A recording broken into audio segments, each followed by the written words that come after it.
So uh, people are different. People are different not only in their capabilities, in their skills levels, but people are different in so many ways, in their life experiences, in their social backgrounds. When you think of your learners, they come from different social backgrounds. They're different in their interests. They're different in their world knowledge, and they're different in so many ways. Hence, every classroom, every classroom, and every age group of learners you might teach, from kindergarten to university, will be different, will be mixed ability, will be mixed social backgrounds, will be mixed interests, will be mixed everything, really. And this is something that we can see as a challenge, but we also can see it, of course, as a great opportunity.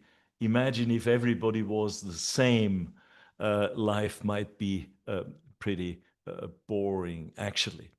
So, as I said previously, one thing I would like to look at together with you is what research says about the impact that differentiated teaching and differentiated learning have on the outcomes of our students' learning processes. Yes, Maria Elena is actually saying, when they dislike English, of course, this has a negative impact on their learning, and they will dislike English um, uh, if and when we are not able to actually reach out to them and care for them, not only as learners, but also as human beings. Okay?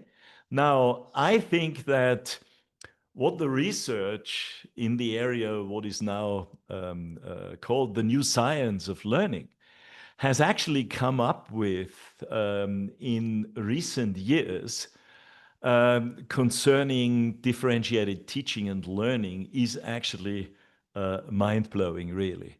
I'd quickly like to elaborate on this question a little bit. Is there evidence that differentiation actually works? And when I say evidence, I mean scientific evidence, not just our own experiences, which are, of course, extremely important.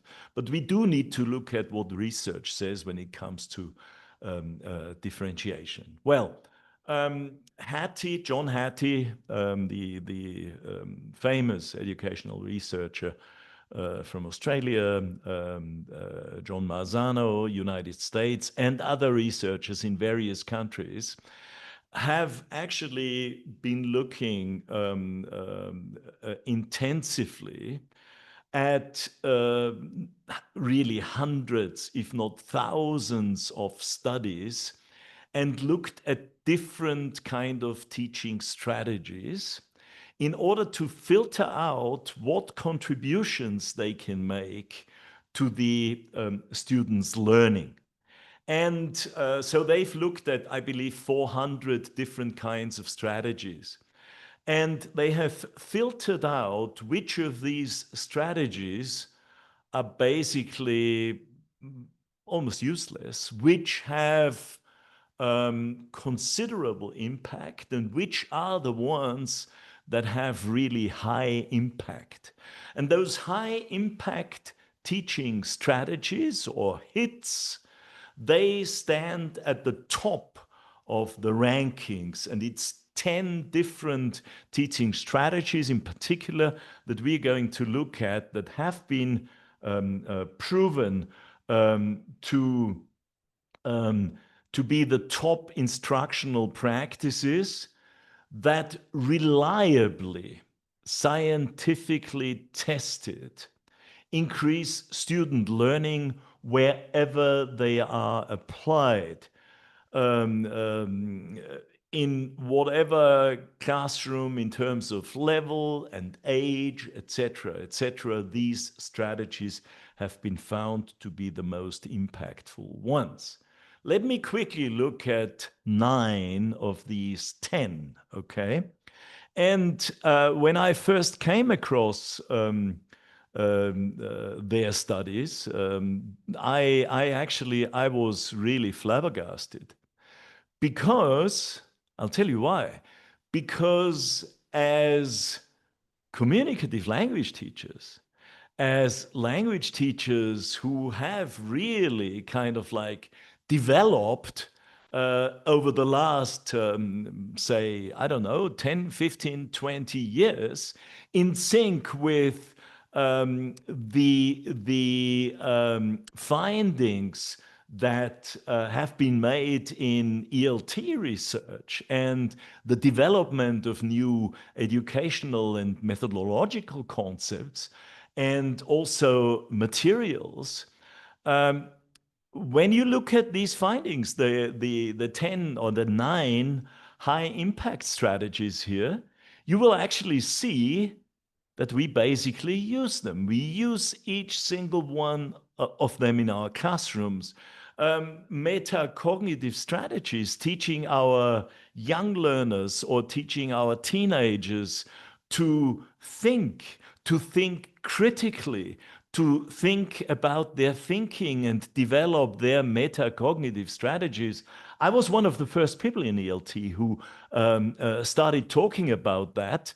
I remember actually giving a talk at a FAPI conference about this very topic, what we can do in the language class to develop simultaneously as we are developing our students' language skills, also develop their cognitive skills. Feedback. I mean, we constantly give our learners feedback, but many teachers these days also ask their learners to give them feedback. We want to know how our lessons are sort of perceived through the eyes of our students. So we ask them to give us feedback also. Goal setting. Well, we won't go into our classrooms in the morning and say, well, whatever comes, comes, whatever happens, happens. We have goals. We plan our lessons. We plan the levels where we want to help our students to get to. We plan the objectives for every single lesson, etc., etc. And we develop lesson plans, which doesn't mean that we will always keep to our lesson plans 100%. There are times when we actually have to kiss them goodbye, as we know, because something has come up where we need to do some revision with our students, or something has come up indeed because our students are particularly interested in an aspect of or a content aspect of our teaching, and we'll go into that together with our learners, and we'll actually maximize on their particular interests here. But we definitely plan our lessons. Collaborative learning. Well, show me a good language class where we don't have pair work or group work or random pair, what have you. We do learning projects, etc., etc. So collaborative learning is not new to us. We structure our lessons, of course, when we ask our students to read a text silently. Most of us probably, or all of us probably, will somehow do some advanced organizing, will lead our learners into the text by doing some brainstorming activity with them. We will then ask them to read the text silently, and then we'll follow it up with comprehension work. We'll go into language, we'll go into the discussion of different content aspects, etc., etc. The next two, explicit teaching and giving our students worked examples. That's, for example, when we practice grammar with them, when we drill grammar with them, which we know can also be important. Of course, we want to personalize grammar. We want our students to understand grammar. We want them to use grammar actively in their production. But occasionally we also need to practice form. And when we practice form, we do this in a very explicit way. And we also give them some examples so they know exactly what they're supposed to be doing. And last but not least, questions are important in the language class, I would say. Questions asked by the teacher, the right questions, not just, yes, no questions, but questions that kindle our students' thinking, very much in line with the saying that people learn when they have to think hard.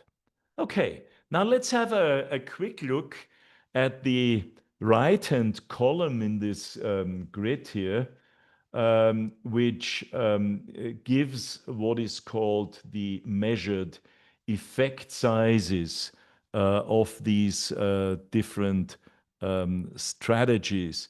I need to sort something out here. Yep. Okay.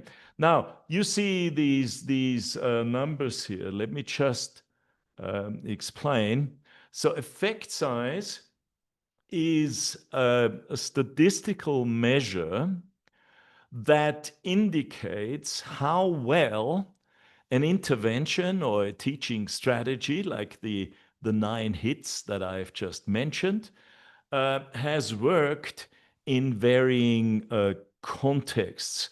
So a rough guide would be that an effect size of 0.2, and we'll go back to the grid in a moment, can be regarded as small. So in other words, if an effect size of a strategy is 0.2, we don't want to use it too often. 0.5 and above, of course, can be regarded as quite impactful, as a medium kind of like effect size. And anything that is 0.8 or above that can be regarded as large, so highly impactful, actually. So let's quickly go back to the 9 hits, the high impact teaching strategies, and not surprisingly, because they are the 9 most powerful ones, they all go above 0.5, okay? To varying degree, as you can see here. The one about developing the student's cognition is actually the one that goes up highest. So I've rank ordered them in according to the impact they have on the outcome of our students' learning. So it goes up to 0.82. And you can see, that all these strategies are very, very powerful. That's why we use them regularly in a good foreign language class. But now my question to you. My question to you is, and I'm going to ask you to also use the chat box again. They all, by the way, have quite high impact. Okay, so they otherwise they wouldn't be the high impact teaching strategies. So 0.5 is medium, but it's strong. It's not something we can ignore. By the way, where in the grid? So you remember these 10. I'll show you the grid again in a minute. So where in the grid do you think differentiated teaching and differentiated learning would sit? Okay, so let's just go back here. This is the table, the 9 impactful or high impact teaching strategies. So I would love you. So this is metacognition is number 1, feedback 2, goal setting 3, collaborative learning 4, etc. So if you could type in where this would sit, okay. These are 9. Where would you put differentiated teaching? And if you're very daring, please put in the effect size also. Okay, there's nothing to lose.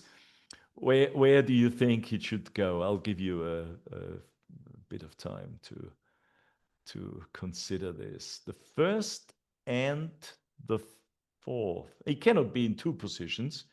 You don't. No, no. What I'm saying is, I'm gonna show you in a minute. Sorry, I might not have made this absolutely clear. Uh, so where in this grid so these are 9, and there are actually 10 high impact strategies.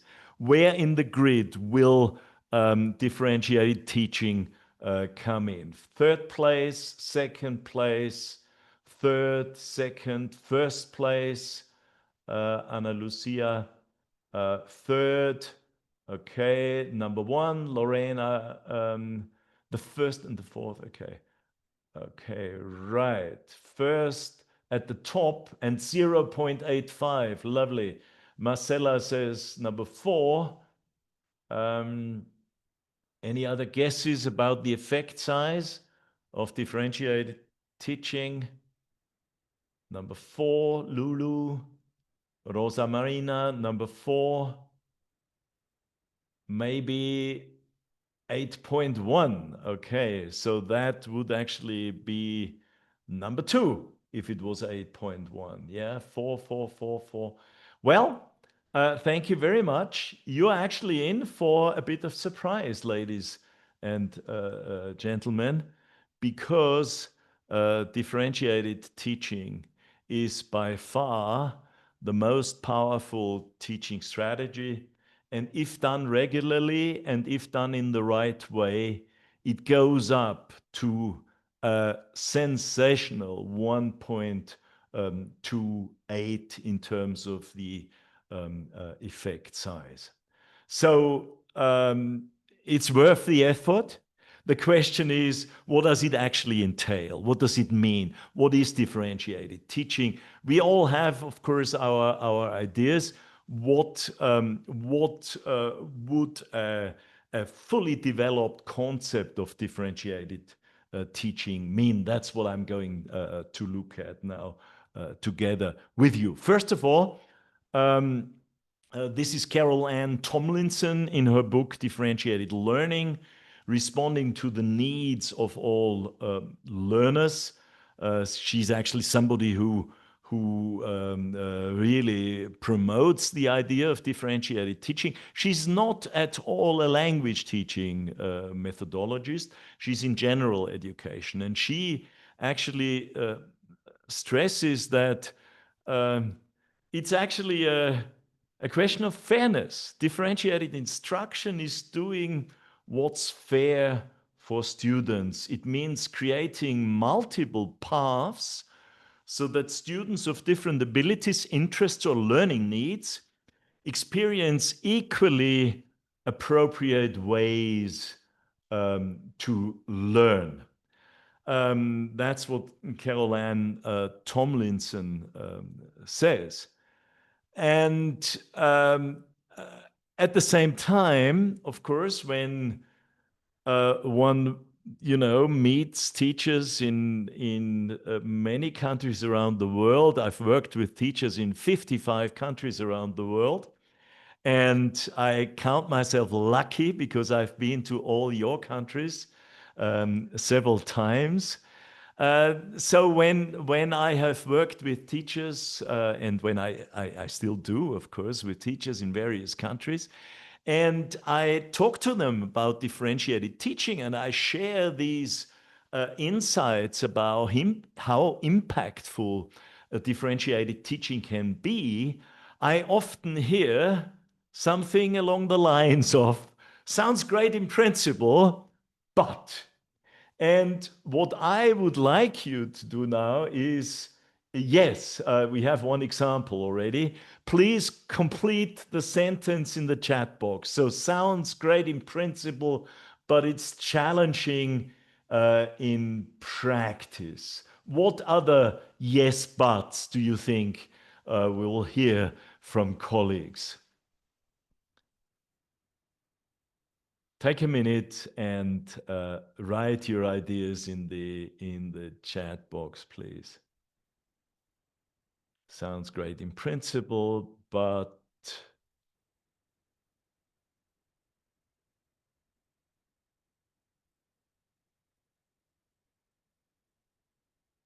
it's difficult to put in practice. Some teachers don't know how to do it.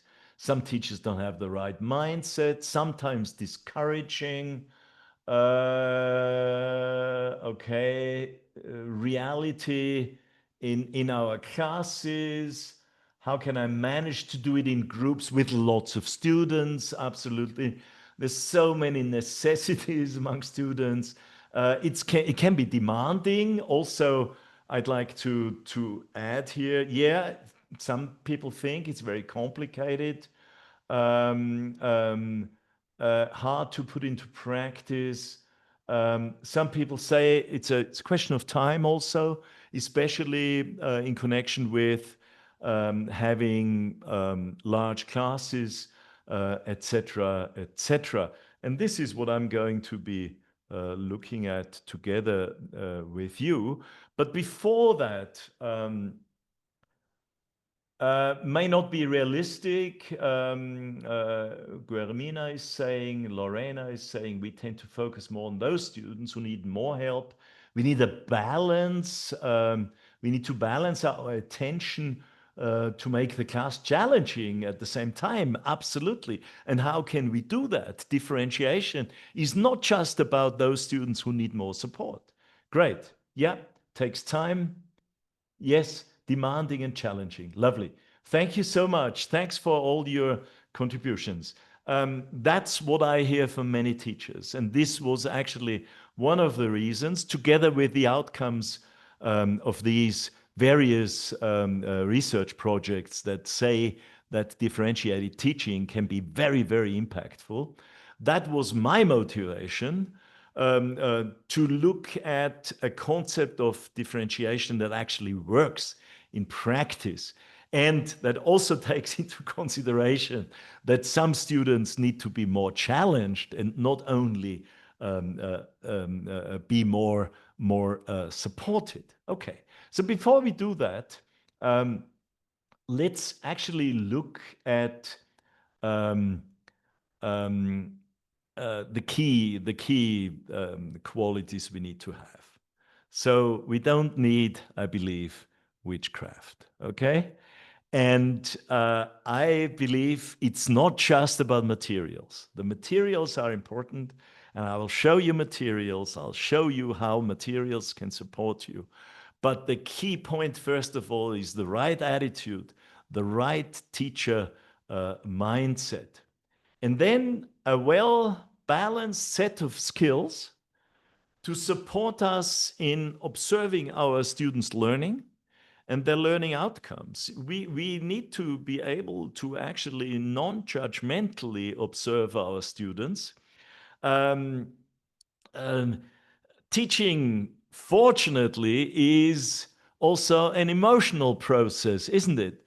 But when it comes to differentiation, we really sometimes need to step back almost and look at our students in very objective ways, which then enables us to see better what they need. Teachers sometimes, I'm not talking about you, I'm talking about those colleagues out there who are not with us today, but sometimes, especially when we have weaker students in our class, teachers become very emotional. And this is good when emotional means I want to support them. But sometimes emotions are also paired with being frustrated, and that actually can prevent us but from looking objectively and finding ways to help those learners too. Okay, so we can then notice better what they need on their learning journey. And we can also decide then how to differentiate our teaching best. And last but not least, I've said several times, materials are not the most important thing, but we also do need materials that we can rely on and that do not require too much preparation time. Because um, I know how many hours you work. I know it. I've spoken to many colleagues in Latin America, and I know you're hardworking people. So if differentiation means double the amount of preparation time, nobody will differentiate their classes actually.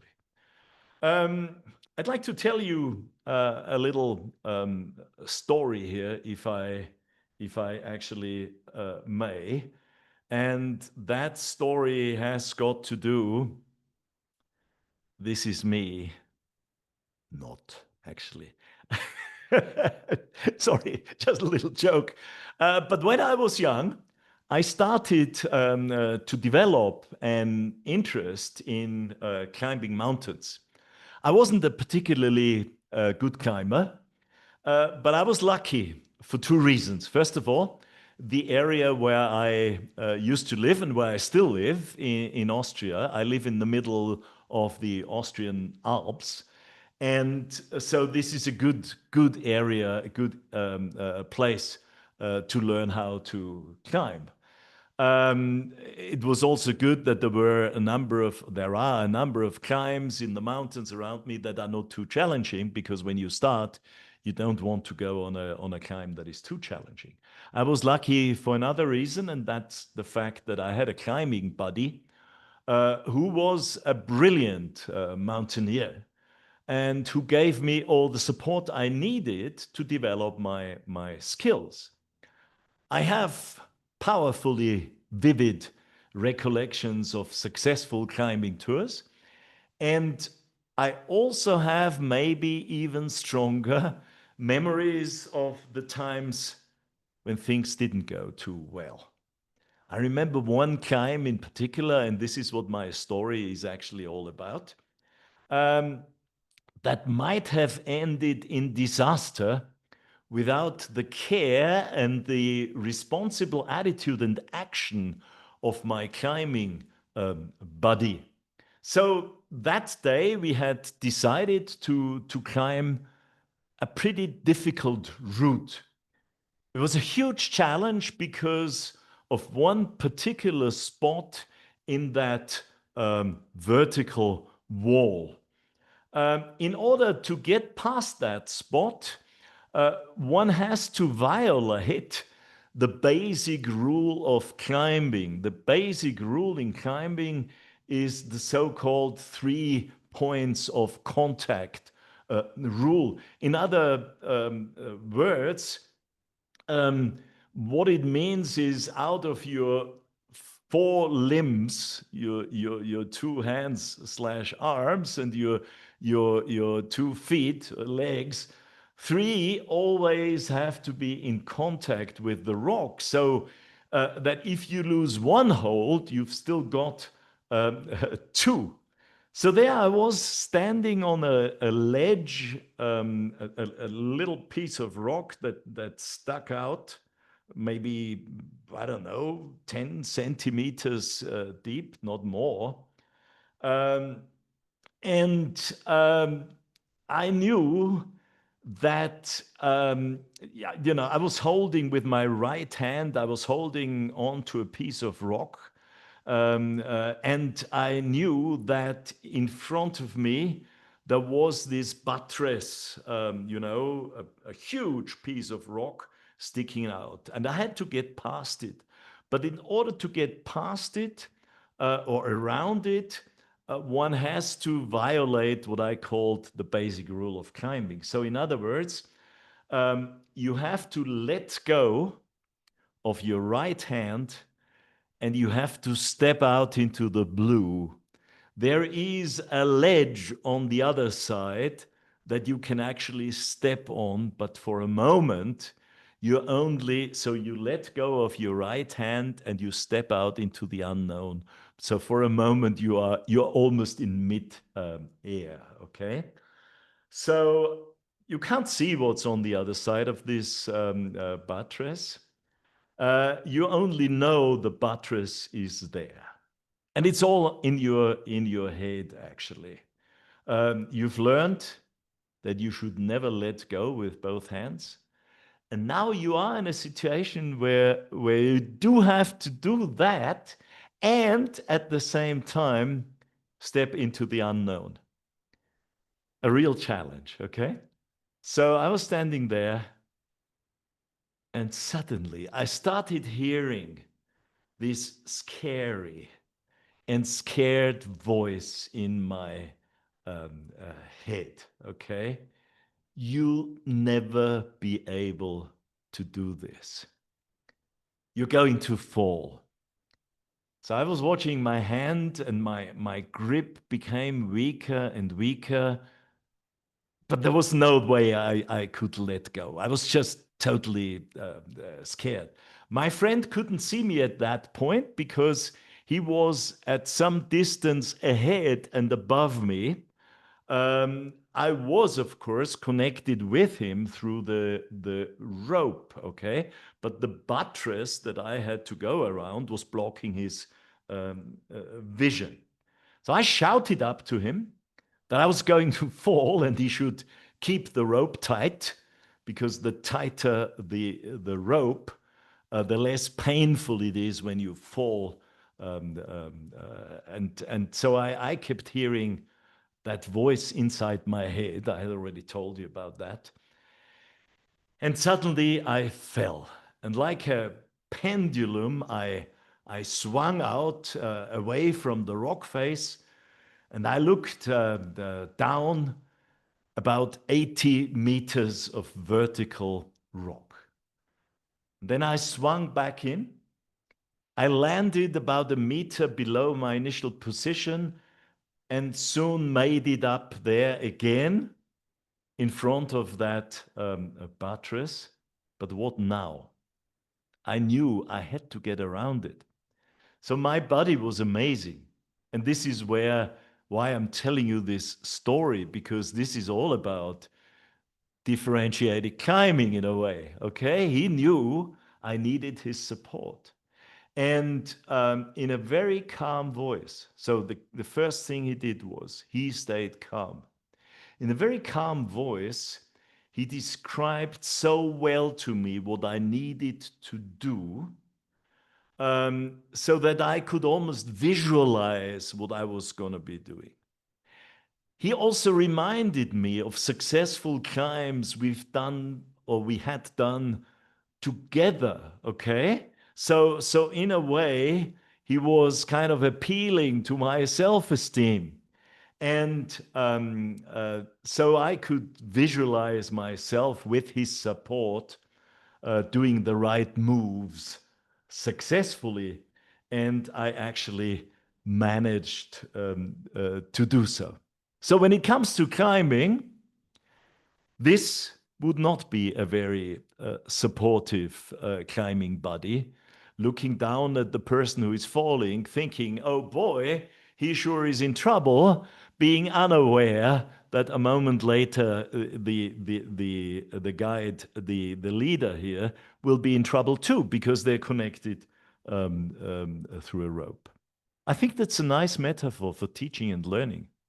When our learners are in trouble, there's no way we can say, well, they are in trouble indeed. It's all about invisible ropes that we feel connected with them.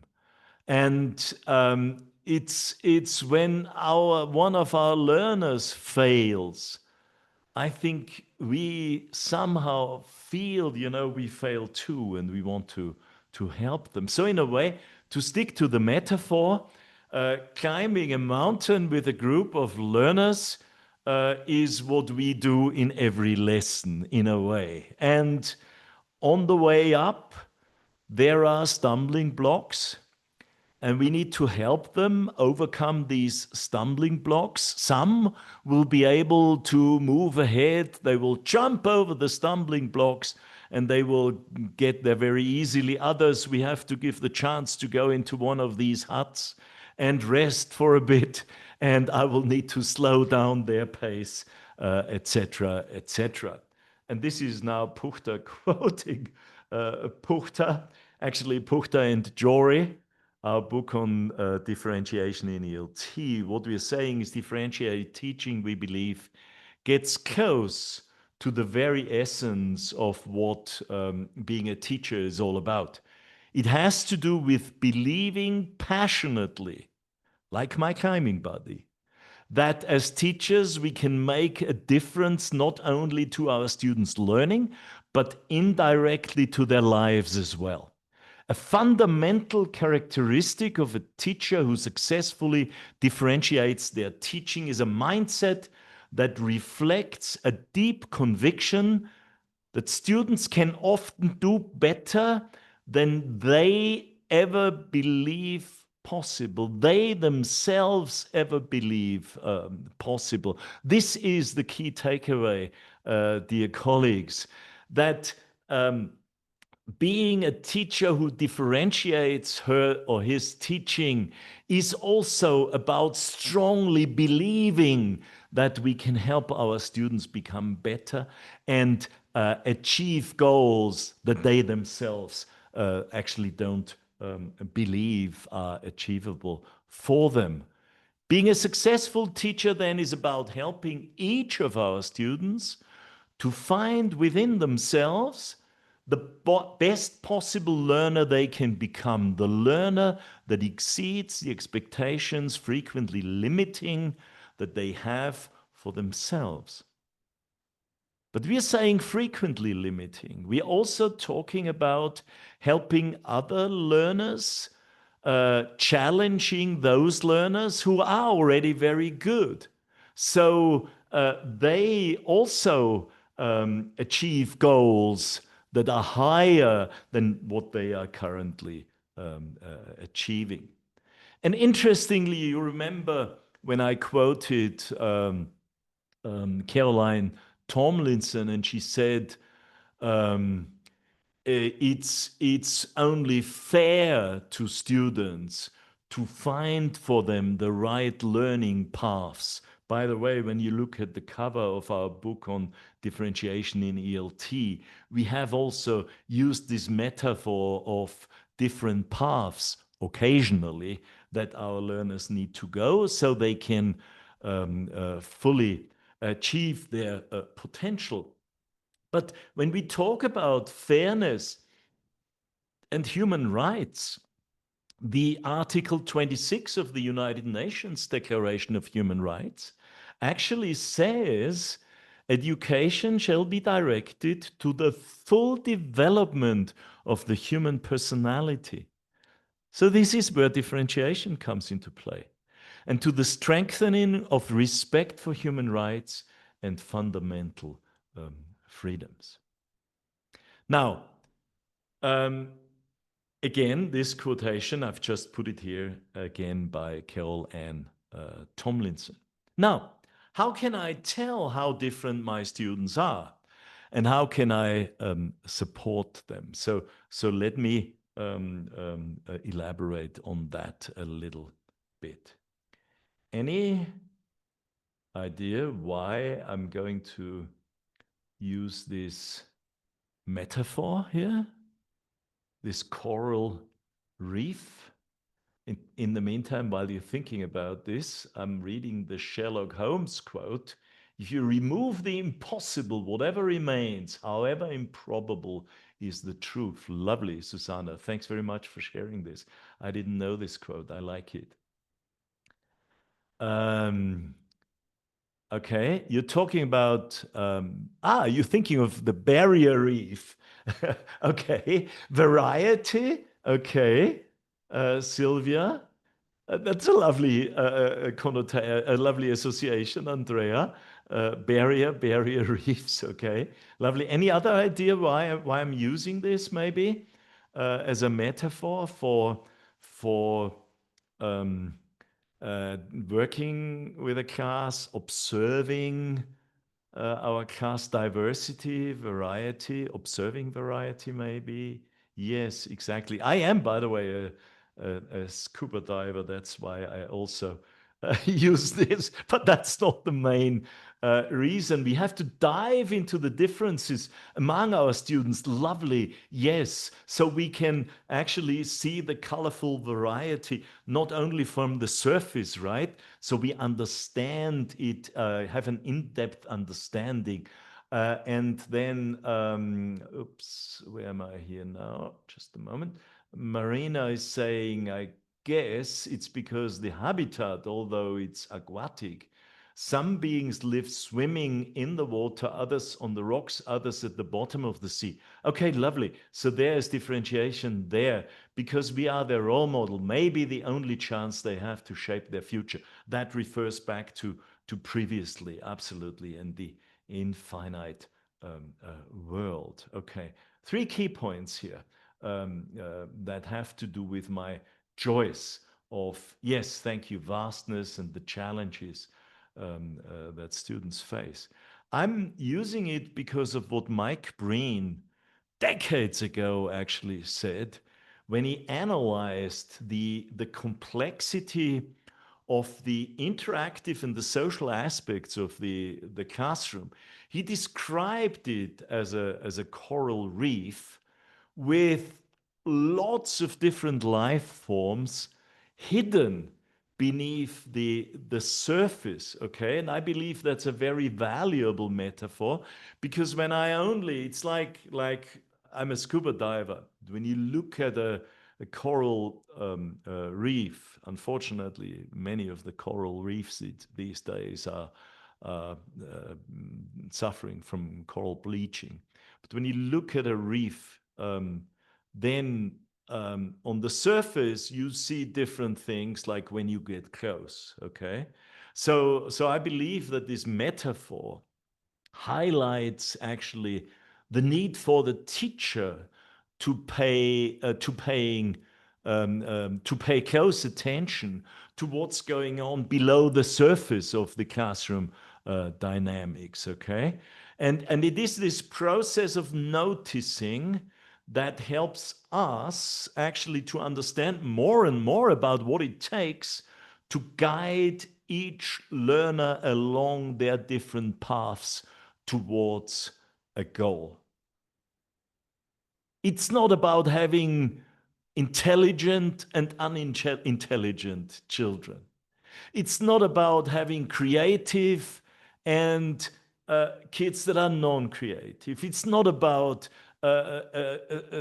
clever and stupid, to say it very bluntly. It's trying to find out where everybody is and believing that they can actually go further and achieve more. Okay, let me go to the next slide. So a teacher mindset that doesn't support differences somehow reminds me of a person who snorkels over a beautiful coral reef thinking, well, it's just fish and they're all the same anyway. You see what I mean? It's pretty clear, I think. Okay. Um, so there is also research that shows, unfortunately, that some learners um, work on uh, an assumption, the so-called fictitious homogeneity. So this is a B1 class, this is an A2 class, this is a C1 class, what have you.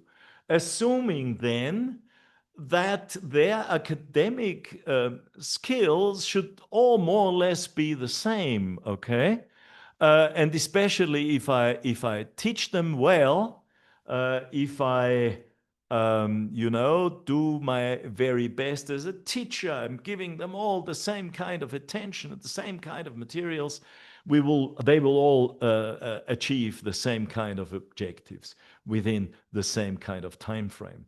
A colleague from Germany, in her book on differentiation, Maria Eisenmann, actually says, therefore, language teaching is not as effective. So she's looking into classes where teachers have this false theory of homogeneity. at the back of their mind, then language teaching is not as effective as it could be and doesn't help to leverage the real potential of the learners. Teachers have to be aware, she says, that each classroom is populated by individuals with different interests, skills, and abilities. Thus, a non-existent imaginary average student must not remain a model for language teaching. So there are certain things, I believe, that we need to try to avoid. First one, labeling our students as good, as bad, hopeless, brilliant, slow, demotivated, uneducable, intelligent, etc. We need to avoid thinking, what can they do? And then choosing tasks for them that fit this perceived level of competence. So for the weak students, the simple worksheets. For the average students, a bit more challenging ones. And for the better students, the challenging worksheets. So that doesn't mean actually believing in them, believing that they can achieve more than they themselves believe they can. It means keeping them busy at what I perceive is their current level of learning, and that's it, okay?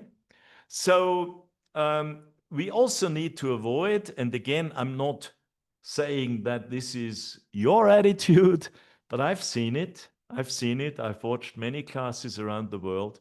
We need to avoid assuming that they, our students, should be able to have a certain level of competencies, knowledge, skills, ways of working, motivation, interests, etc.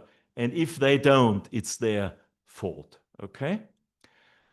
We need to develop, I believe, certain qualities and skills within ourselves as teachers. We need to keep an open mind. We need to notice the differences without judging them and labeling them. It's so easy to label students. It's so easy, and once we have labeled them, there's the danger that's all we see, and we don't notice the subtle differences and the signs that they might actually want to achieve more than they're currently achieving. Ask, how can I overcome this very student a stumbling block? Show them that they can achieve more than they believe they can possibly achieve. And don't get me wrong, this is not about wishful thinking. This is not about flower power teaching. It's not about, I need to think positively and everything will be all right. This is not about, oh, I need to have fun with my students all the time, then they will like me so much and they will achieve great results. We also need to actually share with them, and we need to convince them that it is by working hard and by working smart that they can achieve more, and we need to show them how they can do that. We need to celebrate their successes with them and gradually involve them in making choices, okay? So obviously, if we want to at least occasionally encourage our learners to find their learning path that helps them to overcome a stumbling block so that they can then progress better, then first we might actually suggest that learning path to them. But we want them also to become autonomous learners, or learners that are gradually becoming more autonomous. And that involves also making choices for our learners. James Zal, my great friend, neurobiologist, brain researcher, professor of neurobiology at the Case Western University in Cleveland, Ohio, who unfortunately passed away a few years ago, said in one of his books, in The Art of Changing the Brain, he said, no outside influence or force can cause a brain to learn. It'll decide on its own. Thus, one important rule for helping people learn is to help the learner feel she is in control. This is probably the best trick that teachers have. And getting our learners to make choices doesn't mean that I come into the class and say, today you can do what you want to do. It's about making small choices first. Do you want to practice the dialogues in pairs before you act them out? Act it out? Do you need some silent time to study the language first before we do this discussion? Give them either or choices. Would you like, it's a ridiculous question, would you like to do exercise 3 first or exercise 4? That's for you to decide now. It may be a ridiculous question, but learners take it seriously. They will look at it and they will think, well, I would like to do it first because, or this is easier, or whatever. They will make a choice. Try this out. It's a simple thing. What would you prefer, act out the role plays now or at the end of the lesson? It's about empowering our students in very, very small steps. Invite individual students. For example, you have 5 minutes left at the end of the class. Now, okay, Pablo, come to the front of the class. We have 5 minutes.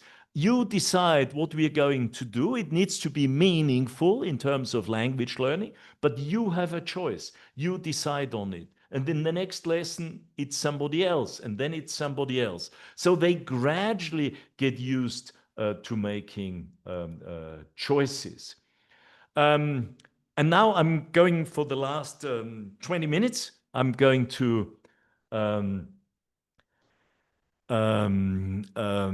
give you a few examples from Options, my course book, together with my team of co-authors. I've written this. It's a pretty brand new course still. We launched it last year. So we asked ourselves 4 key questions. How can I differentiate skills work as a teacher? How can I differentiate language work? What kind of decisions do I need to make? And how can I manage my mixed ability classroom in all aspects, from language presentation to practice, also towards testing and evaluating and practicing for tests. Let's look at reading first. So this is a text from Options. I believe it's a lovely text. Options is for lower secondary students. So this would be, this is the B1 level. So it's for kids who probably in the middle of their adolescence. I will show you this. No, sorry. I'll quickly talk about this text a little bit. It's the text that adolescents usually love, okay? Some of you know the person there. It's Mo Salah, famous footballer, plays with Liverpool at the moment. He's not only a great footballer, he's also a wonderful human being, and there are many stories about what a great human being he is. And this little story here is about a day when the little guy you can see here, who I believe was 12 at that time, and his brother were waiting in front of the Liverpool stadium, and they were waiting for the A-team players to come out after their training session. They wanted, I don't know, an autograph or maybe a selfie, etc., etc. And these boys were waiting there. They got excited because it was, I think, 5 p.m. or whatever, and they knew now is the time when the players will come out. And the big gate of that stadium opened up Anfield Road Stadium. I was trying to remember the name. And out came in his flashy sports car Mo Salah, driving very slowly because there is, I believe, a speed limit of 5 miles per hour or something like that. Anyway, so Mo Salah was driving out, and the boys saw him and they got so excited they started running after him. And this little boy was so actually overexcited that he actually bumped into a lamppost and broke his nose. You can see, actually, this is the original photo from one of the UK newspapers that had this story as one of the stories on the sports pages. And you can see he's actually bleeding from his nose. Now, what happened? Mo Salah was looking and was observing the scene in his rear mirror. He stopped immediately when he saw what had happened. He jumped out of his car. He actually stopped the motor, jumped out of the car, ran back to the boys, hugged the boy, tried to console him, asked him whether he had a mobile on him so they could phone his parents. The boys, so the boy and his brother didn't have a phone on him. So he said, "Do you remember your dad's or your mum's phone number?" The boys did, and Mo Salah phoned up the family. And you can imagine in Liverpool, these star footballers, they are like, the gods. And he said, "Hello, this is Mo Salah," and so they were quite taken, but then also quite shocked when they heard that their boy had broken his nose. The father, of course, said, "I'll be with you in a few minutes." The ambulance, Mo Salah phoned the ambulance, and he took a selfie with the boy. And he also then visited the boy in hospital because he had to be operated on a few days later. It's a lovely story that kids will like. But if you think of B1 learners, then of course we are often faced with the challenge that, for quite a number of my students of my B1 class, this will be the right text. But there will also be a few learners, like somebody was saying, who find this maybe a little bit boring language-wise because it's not challenging enough. So, look, what do we do here? You see, it says options. It says basic text and enriched text. So this is the standard text. It's B1. Now, for the students who need to be more challenged, this is what we have. So this is the enriched text version, and it's B1 plus. But then, of course, in every B1 classroom, you have learners, maybe only one or two or three or four, what have you, that actually need a lot more support, that either don't have the stamina, the concentration span, because we know that reading, because it's a lot more abstract than listening to the spoken language, can be a challenge for some learners. Some learners don't read a lot in their mother tongue even. So what we have to support them, so this, remember, B1, B1 plus, and for the learners who need more support, this is what we have. We have a graphic version of the story. This is at A2 plus.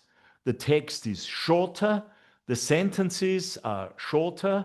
The lexis is simplified, and it's a different genre that gives the student visual support. So if you want an overview, the standard version, that's the version the students have in the student's book, has 320 words, is on B1. The basic version, the simple one, is a picture story, has 198 words, is simpler, of course. The grammar is simpler, is on A2 plus, and the enriched version is more challenging in terms of lexis, grammar, text length, and is one level, so B1 plus, above the other levels.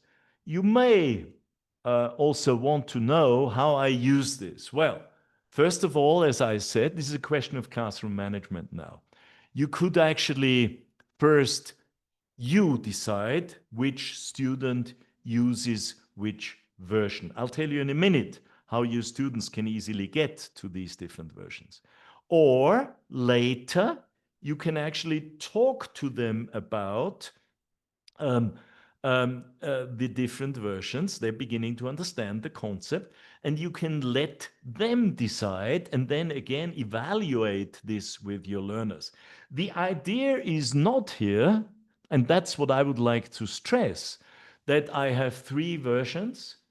A few of my learners will always read the basic, others will always read the standard, and others will always get the challenging.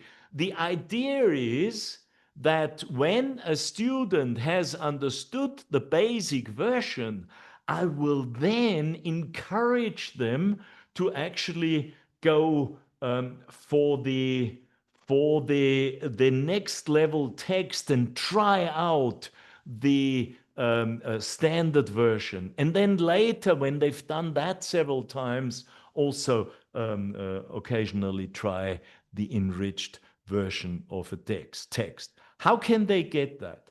The standard version is always in the physical book. But there is also an ebook plus. So every student, if you adopt the course with your learners, every learner gets the ebook plus, which is an online version, fully interactive with all the videos, all the audios in it, and they can. You see the icon here in the middle of the page on the right-hand side. It says options. So if they are working at home and they're using the online version, if they want the basic text, they click on basic text and immediately get the basic text, or they click on enriched, they immediately get the enriched. So some teachers also want to use the basic version and the enriched version on the whiteboard software. Okay, that's also an option.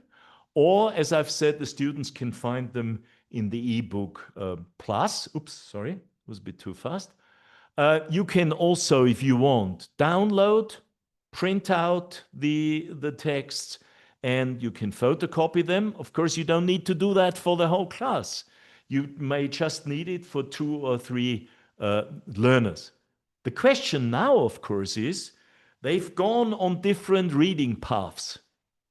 You might want to encourage them to read the next level text, but first of all, how can I bring my learners together again if they've been reading 3 different versions of a text?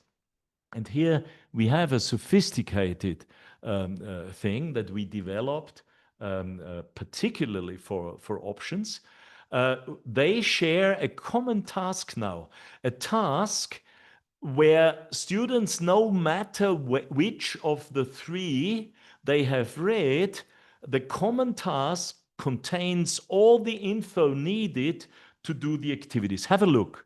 So here you can see these tasks. First of all, 3 true, false, then 3 sentence completion tasks, and oops, I'm sorry, and 3 questions which are thinking questions.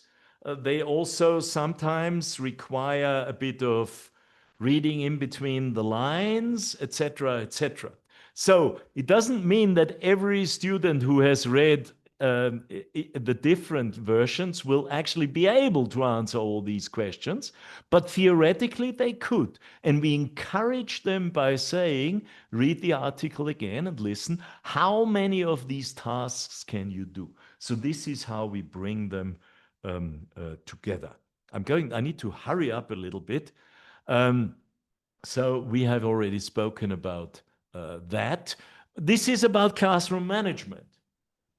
So you have various choices here. You can make decisions. You have options too. How you want your students to use them simultaneously or consecutively. Consecutively could mean every student at home goes into their ebook and reads the basic version first, the graphic version of the story. And then in class, you work simultaneously with uh, most of the students doing the standard version, but some students also read the enriched. And then when the standard is done, other kids, maybe again at home, could also read the enriched in class or at home, individually or collaboratively in individual work or pair work, group work. And what kind of further support do they need? Okay, listening. It was in Argentina that somebody came up to me after a session in Buenos Aires. I was talking about multisensory teaching, and the colleague said to me, my learners find listening very difficult. We're talking several decades ago, okay? And I said, why is that? And the colleague said, well, the problem is that as soon as they hear something which is at a natural pace, the students who don't have a very strong self-concept get actually very nervous. And they start thinking, I don't, when there is a word they don't understand, they start thinking, oh, I don't understand that. And that is, I have learned over the years, actually a real problem for many learners in many countries, that if the pace is too fast, they become frustrated and they start talking to themselves. I don't understand. And of course, as soon as you start talking to yourself, I'm hopeless when it comes to listening. You cannot focus on the actual listening. So what have we done here? We have developed for the teacher, also in the class, when you use our digital audio material, and also for the learner at home, you have a digital audio player that allows the students to listen or you to play an audio at different speeds, 100% the natural and quite fast normal pace that people use to speak, in conversations or what have you. But you can slow it down. Oops, sorry. You can slow it down to 90%. You can further slow it down and it's at a pace of 80%, or you can even go down to 70% of the pace, and it slows down the pace, helps the students understand, but at the same time doesn't distort the voice quality. The voices sound absolutely natural. And this is a great help because, for example, when students do their listening at home in the workbook, they can, if they have listened to the whole listening first, but then they have some problems, they can go again and listen to some bits and pieces again and understand it, and then listen to the whole thing at a normal pace. We have options in speaking, always tasks on two different levels. We have options when it comes to writing, more support, less challenge or more challenge. There are always, whenever you see these options icons, that signals to the teacher and the students that there are choices to be made here. We have learning to learn pages, we have learning for life pages, and we have at the end of a unit a task which says go back to page 50, which is the first page of the unit. With a partner, check what you know and can do. And there they have check boxes at the end of this unit. I can, I know, and they can tick those things. But they can also go online and can do that at home to the personal learning track. I'll say something about that in a few minutes. But I would like to show you one thing also. This is great fun for the learners. May not be your taste unless you love rap. But we're also doing something in terms of differentiating learners' paths towards grammar and also lexis, who are maybe not the kind of kids who think about rules, grammar rules all the time, and have a well-developed meta-linguistic set of rules already.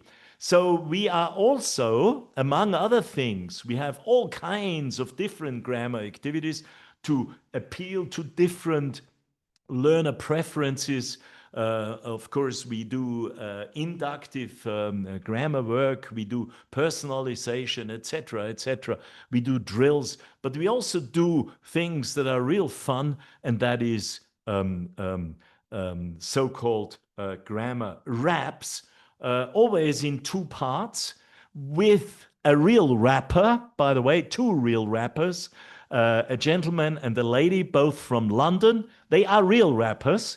And we have, of course, written the texts, and we also using animation here. Of course, you know that multisensory teaching, that hasn't changed from the very first time I came to Latin America decades ago and spoke about multisensory teaching. That's what can support the learning of grammar also. And now clap, clap, clap for the grammar rap. And today it's Past simple. yeah, yeah. I went. Ha. You didn't go. Nah. He knew. Yeah, yeah. She didn't know. Ha. We left. Aha. They didn't leave.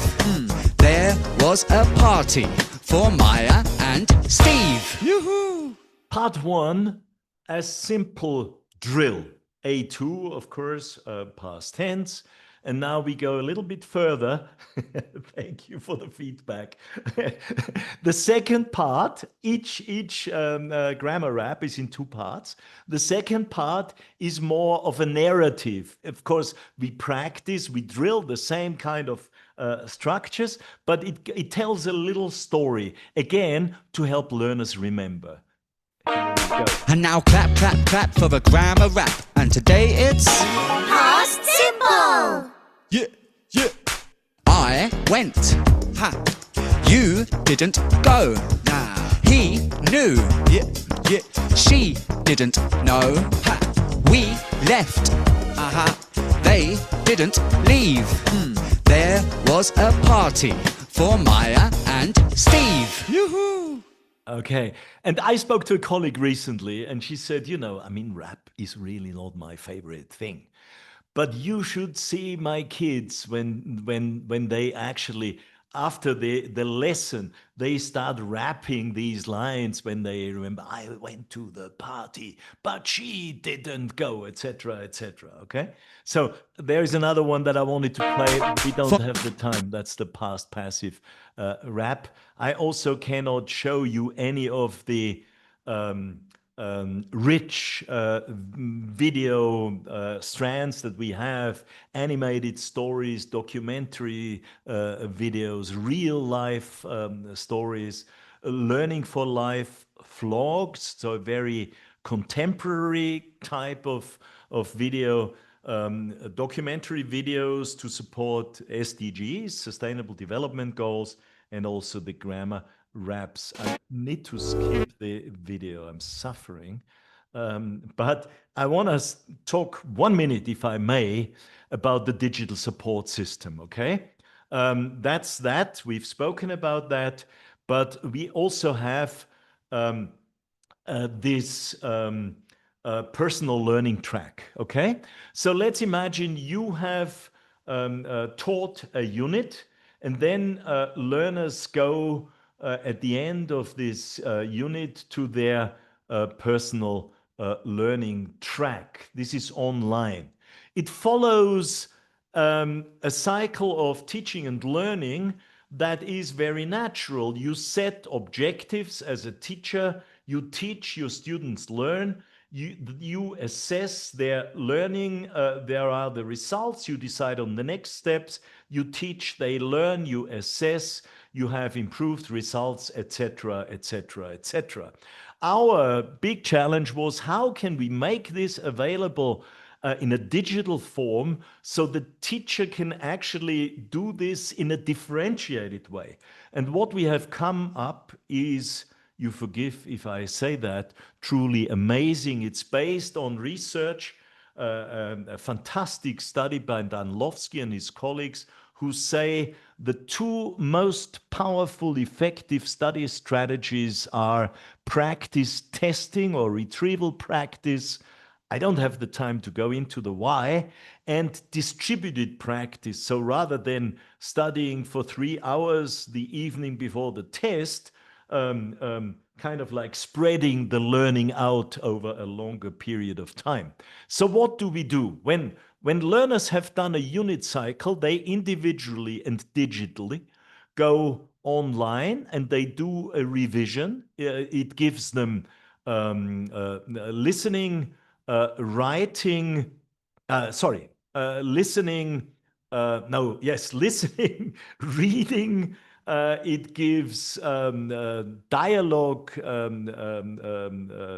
competence, but not speaking. It's written dialogue work, vocabulary, and grammar.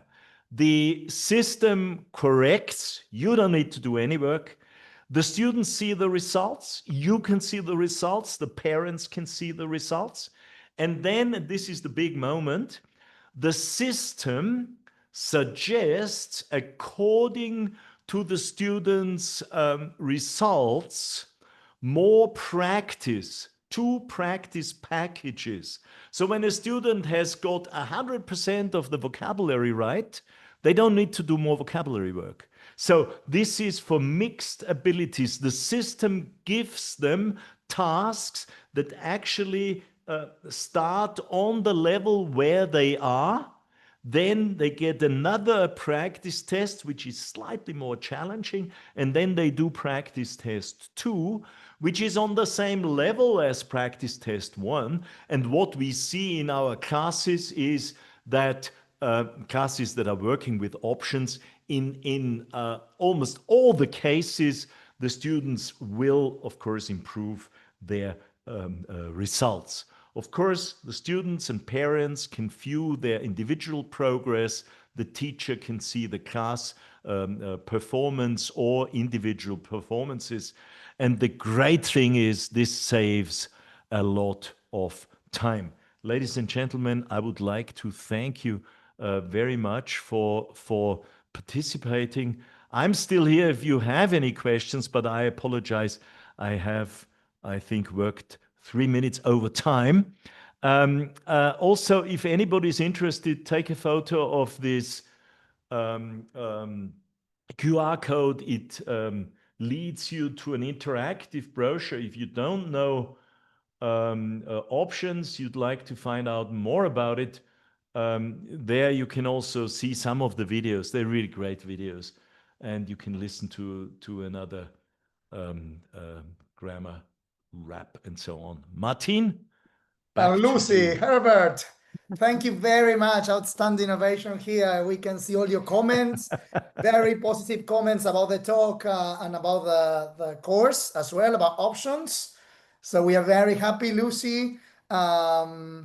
I really want to thank you, first of all, everybody for joining us today from all across the region. Fantastic. To those of you waking up so early in the morning, thank you. Herbert, thank you for a wonderful talk. The feedback is flooding in. You can see in the chat box, really, really good comments. Lovely to hear from those of you working with options, using the book as well. Really nice to hear your feedback. For those of you who are interested as well, I'm going to share the QR code so you can follow us via social media, because we are also sharing information there about other events, other webinars, future talks with Herbert, future publications from Herbert. So I'm just going to open it on my screen. Sorry, I clicked the wrong screen. Sure. Meanwhile, I want to thank, I see Susan there. Hello, Susan, in Neuquén. So people in Neuquén now, you will Susan have a Hilliard. break.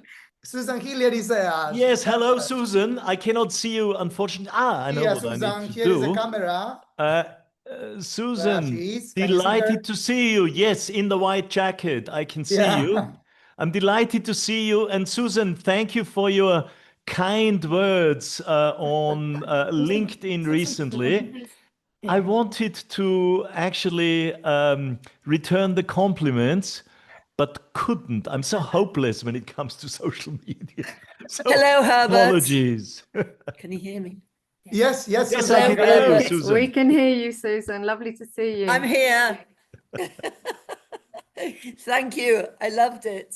Lovely to have Thank you there. you. So Susan will be, delivering now a presentation in Neuquén. In Neuquén, you will have a break now. I want to thank Shamila and people at Cultura for organizing and helping us with these events. Susan as well, Roots that is there, with our books displaying options. So you will have the possibility, if you are in Neuquén, to pay a look at the books there. Teachers associations in Argentina as well for supporting this, and all our distributors and bookshops across LATAM for the support. So thank you very much. I will just add one final comment. For those of you that obviously are not in person and not able to see Susan's talk today in person, we have on our webinar archive previous talks with Susan that we will be sharing with all of you in the follow-up email. The follow-up email is going to be sent in 48 hours time. So you will receive a link to the recording of today's session, the link to the archive of previous talks, and your certificate of attendance. So thank you. Thank you, everybody. It's been a fantastic morning, really enjoyable. Herbert, huge thanks to you. Martin, thank you for all of your help and organization, and wishing everybody a really lovely rest of the day. Thank Thanks, you very everybody. much. Thanks. Thanks so Enjoy the rest of much. the day. And thanks to everybody in all the other countries in LATAM as well. Thank you. Thank you. Bye, everybody. Bye. Jamila, I'll see you in 5 minutes. Bye. Yes. Bye-bye. Okay. Bye-bye. Bye. I'll see you in 5 minutes. Thank you, Herbert. Thank you, Lucy. Bye, guys. Bye. Bye.